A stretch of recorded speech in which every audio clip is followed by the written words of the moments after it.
गंजाम जिल्ला रे जहा घटी तार प्रभाव नुआपड़ा उपनिर्वाचन रे पड़िबो कि नुआपड़ा उपनिर्वाचन को आखि आगरे रखिकरी पीतवास पंडा हत्या मामलार तदंतकारी पुलिस अधिकारी माने बीजेपी को सुहाइला भली तदंत करी प्रतिपक्ष बीजेडी नेता मानकु जेल रे पुरैकरी रखिचंती कि ये होची आजिर सबुठु बड़ प्रश्न।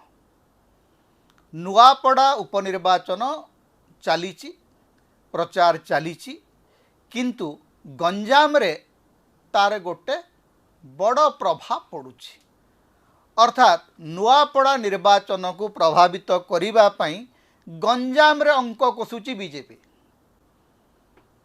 नुआपड़ा पश्चिम रे गंजाम दक्षिण रे दक्षिण ओडिशार गोटे जिल्ला रे जो राजनैतिक हटचमट घटुची से राजनैतिक हटचमटर प्रभाव पश्चिम ओडिशार नुआपड़ा रे केते दूर पड़िबो।